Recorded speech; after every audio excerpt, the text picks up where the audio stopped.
basis almost every week. I had two today, in fact, whose part of their session centered around the effects of being victimized on a regular basis.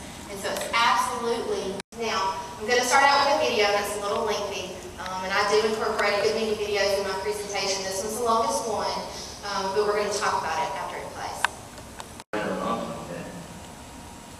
Well, I was the first thing all kinds of things.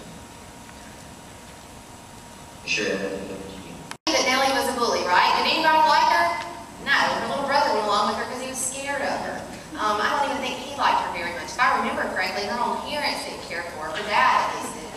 Everybody knew that Nellie was a bully.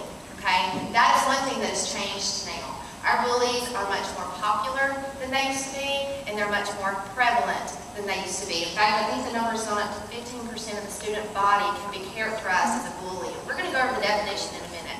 I'm not talking about random incidents of ugliness. Bullying is very specific and has to meet some very specific criteria. So 15% of our student body are bullies today. Inventories. Okay, so that's important to know when we're dealing with them. The other change that we're seeing is the frequency as they get older.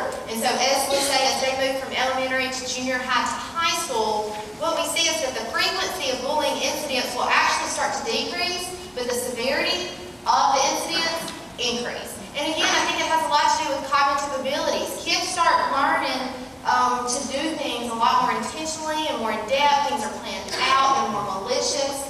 And so I'm glad that we see a reduction in incidents, but we're seeing an increase in the seriousness of the incidents. We also see type changes with age. We talked about physical, verbal, and relational. Social dominance theory.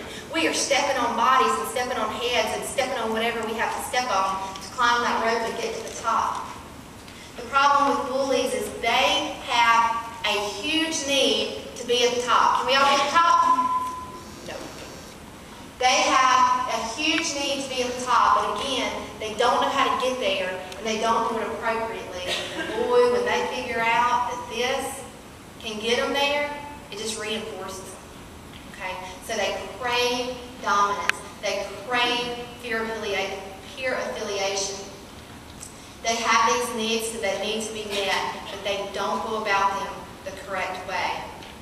And their self-esteem that is so high is really not real. It causes death among adolescents. Okay? We know that 20% consider, 15% actually plan it, and 10% attempt. Of those attempts, we know that for every, I hate to use the word successful, but for every completed attempt that results in death, we know that there were at least 50 other attempts made by other people. So absolutely a real issue. I know that, what, in January and February we had 2 suicides in this area, didn't we? Yeah, they were adults. Well, but we do know that... Weren't they around 18 or 19? No, they were middle age. But we do know that the youth suicide rate is considerably up, and we know that we had 2 8-year-olds commit suicide last year in Mississippi. 2 8-year-olds. Okay, I know specifically of an 18 and a 19-year-old in the area at the beginning of the year. So I mean, it's huge. It doesn't get the media attention that other things get, and so we're not as aware of it. And when we do hear about it, what do? We want to put it out of our mind because it's very uncomfortable. But we have to realize that suicide in this age group is on the rise for a host of reasons repeatedly. In order to be able to kind of predict that they're going to be a victimizing victim, you need to look for a sudden change in self-esteem. They will go from hating themselves to hating the world and having a very narcissistic, I'm better than everybody else, I don't deserve to be treated like this, and I'm having it. They are fed up, they want revenge, and what better way to go from the bottom to the top quicker than to make national news? These guys are infamous. The biggest school shooting in history until Virginia Tech. Okay? Because they're voyeurs or they enjoy it, but because they actually just don't know what to do or they're afraid of making it worse. Okay? Now, the reason that this is detrimental to bystanders is because if you know you should help and you don't, what do you feel? Guilt. If you see other people being harassed and intimidated, what do you feel? Fear. Okay? And so the bystanders, just because they're not the direct targets, it doesn't mean that it's not starting to affect them too. They are still in a climate of fear and intimidation. They know that they make one wrong move and it could be them next. And then they also feel guilty because they're not helping. And so it's a problem for them as well. Now, the bystanders, like I said before, this is a social problem.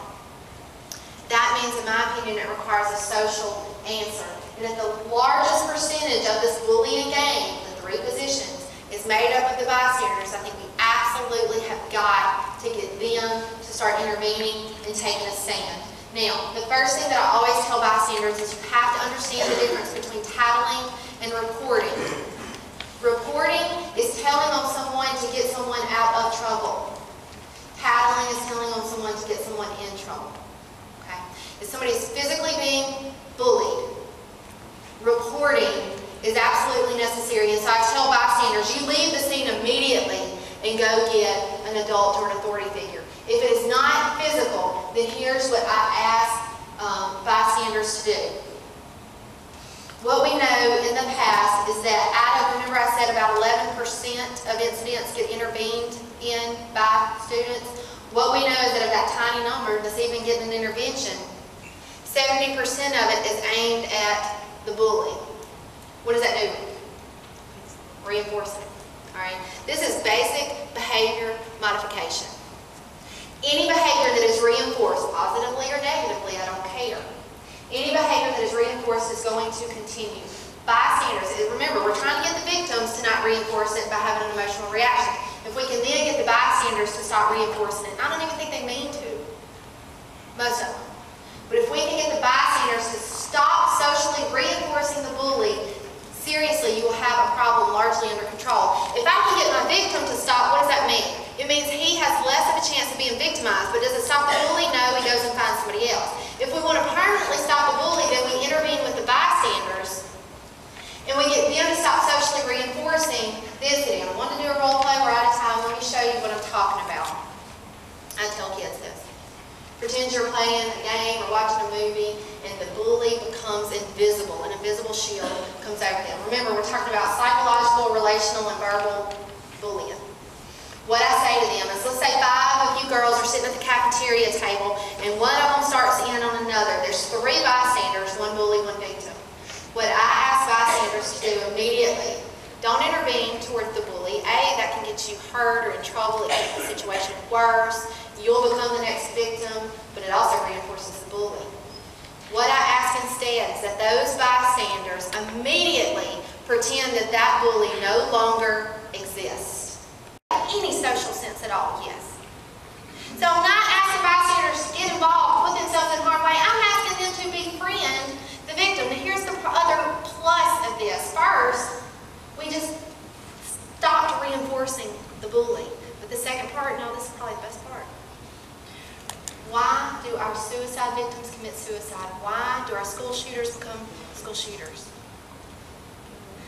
I had a kid in my office one day who had made a plan to ravage a school. He talked about his history of bullying. He was able to identify 4 people. And I said, why the whole school? Why not those 4 people? He said, because nobody did anything to stop it. Nobody takes up for me. Okay. The other benefit of this approach is that we just provided support to the victim. If you are victimized every single day, and all of a sudden, out of nowhere, people that aren't even really your friends start talking to you the second you get victimized, what are you as a victim going to experience? A little bit of healing. A little bit of hope. And that anger that's starting to rage inside of you is going to go away a little bit. I cannot tell you what these kids go through and what they feel. It is awful. And if we could have some kids step in and what time is it? I don't care. The bully becomes invisible. The victim becomes the target of any communication at all. If you have a child that is either bullied or victimized, please train them to do that.